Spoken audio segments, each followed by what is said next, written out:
My wife left me for her boss, promising a better life. He gave her nothing. She ended up on her sister's couch, and I filed for divorce.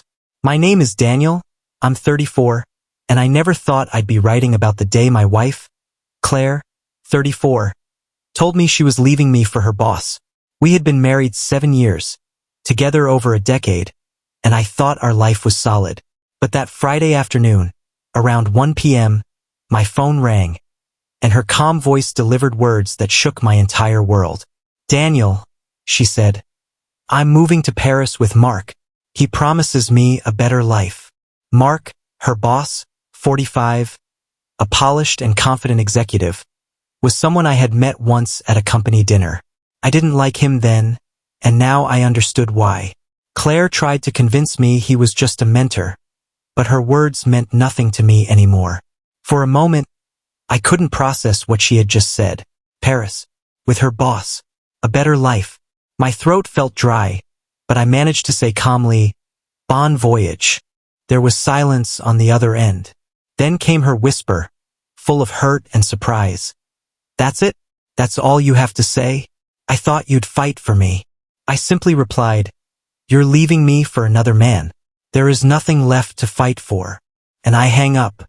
I felt strange, detached, almost like I was watching someone else's marriage fall apart. But beneath that calm, my mind was working. If she wanted Mark and his promises, she could have them without touching the life I had built around her. First, money. I went to the bank and froze all joint accounts, closed our shared credit cards, and secured my personal account. Next, the car. Claire drove the Audi I bought. I called my insurance company, removed her from the policy, and arranged for it to be taken back. Then the house. The mortgage and title were in my name, and she had contributed nothing. I changed the locks before evening, making sure she couldn't return. By that night, every part of our shared life was dismantled.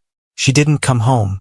The next day, I received her long, emotional email explaining how she and Mark were flying to Paris, how she hoped I'd understand, maybe forgive her, and how she deserved happiness that I couldn't give. I didn't reply. Sunday morning, security cameras showed her arriving with suitcases. Her key didn't work. She saw the note I left on the door. "Good luck in Paris. Don't come back." She stood there for a long time before calling a cab and leaving. 2 weeks passed, and then I heard from her sister, Emily. Claire was back, a mess, sleeping on her couch after discovering Mark was still married and had given her nothing. I didn't reply. When Claire tried calling herself, I let it go to voicemail. Her tearful messages said she realized I was the only one who truly loved her, but I didn't respond. I had already taken my steps.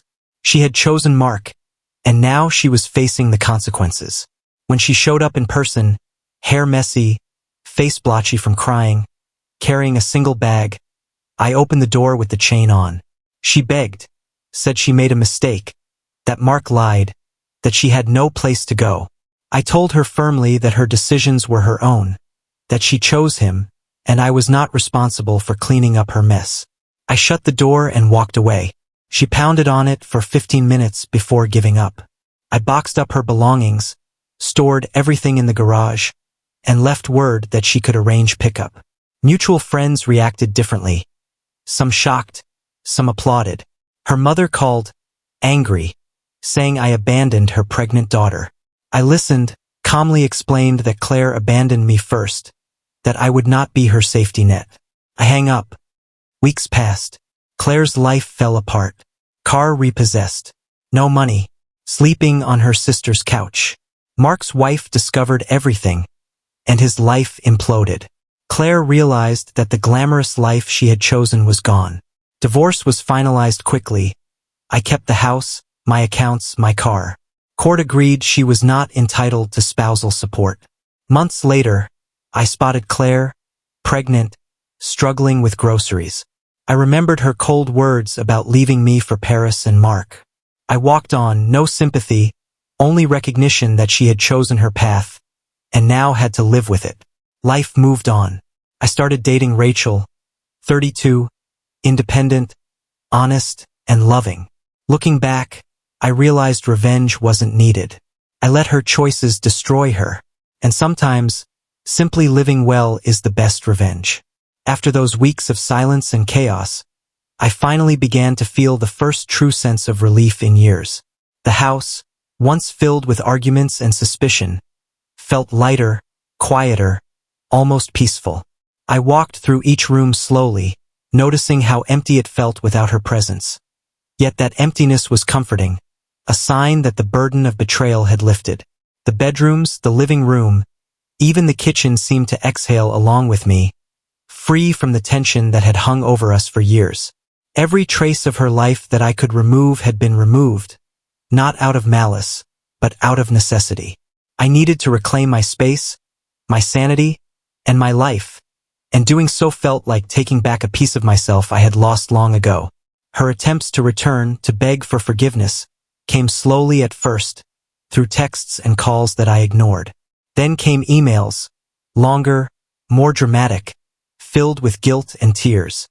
She spoke of regret, of realizing that I was the only one who truly loved her, of how Paris was a mistake, of how Mark had lied and left her empty-handed. I read some of these messages once, letting the words sink in, then deleted them. There was nothing for me to say. Words would not restore trust or undo the damage. She had made her choice, and now she had to face its consequences. The day she showed up at my door was one I will never forget. Her hair was tangled, her face red from crying, her eyes puffy and hollow with desperation. She carried only a single duffel bag, her pride stripped away by her own decisions. She knocked softly at first, then harder, calling my name, begging for entry, for a chance to explain, to make amends. I opened the door with the chain still on, looking at her with quiet certainty. Her voice trembled as she said, "Daniel, I was foolish. I made a mistake. Mark lied to me. I have nowhere else to go." I looked at her and said calmly, "This was not a mistake, Claire. This was a choice. You chose him, and now you live with that choice." Her eyes filled with tears, her lip quivering, yet I stayed firm. There was no room for negotiation, no chance to undo what had happened. She could cry, beg, plead, but my decision was final. I closed the door slowly, locking it, and walked away, feeling neither anger nor satisfaction, just peace. The silence that followed was healing. I began packing up her belongings, clothes, books, trinkets she had collected over the years, labeling everything neatly and storing it in the garage. If she wanted anything, she could arrange to pick it up herself. Word spread among friends and family. Some were shocked by the harshness of my actions. Others quietly applauded me for standing firm. Her sister, Emily, tried to persuade me, saying Claire was lost, confused, that she needed help. I listened politely, then reiterated that she had made her decisions, that her problems were not mine to solve. Her parents arrived weeks later, pleading and guilt-tripping, claiming I could not leave my pregnant wife homeless. I explained calmly that pregnancy did not erase her choice, that she had left me, that any responsibility she now faced belonged to her and the father of the child, not me. After several long, frustrating minutes, they left. The house was quiet again, and I finally felt the true weight of freedom. Weeks passed, and Claire's life slowly fell apart. Her car was repossessed, she had no access to money, and she ended up staying on her sister's couch, pregnant, alone, and struggling. Mark, the man she had chosen over me, was exposed for the fraud he was. His wife found out, he denied everything at first, then lawyered up. Claire's Paris dream was gone, replaced with the harsh reality of responsibility, shame, and lost opportunities. Meanwhile, I rebuilt my life, slowly, carefully, with no anger, no rush, just a quiet peace that had been impossible while living in her shadow. Months later, I saw her once from afar, struggling with grocery bags, heavily pregnant, shoulders slumped under the weight of her choices. For a moment, I felt a flicker of recognition for the years we shared, but then I remembered the coldness in her voice when she left me for Mark. I walked on, no words, no sympathy, only the certainty that life moves forward for those who choose wisely, and consequences catch up with those who do not. Months passed, and life settled into a new normal. Claire remained on her sister's couch, struggling with pregnancy, finances, and the reality that Mark had given her nothing. Her dreams of Paris and a better life crumbled completely, leaving her to face the consequences of her choices. Meanwhile, I finalized the divorce, secured my house, my accounts, and my car, and slowly rebuilt my life on my own terms.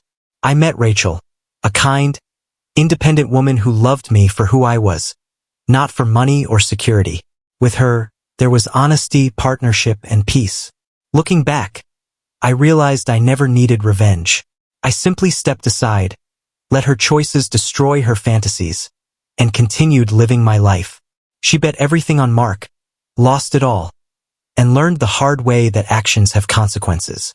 Sometimes, the best way to heal and move forward is to let life do the punishing work for those who choose poorly.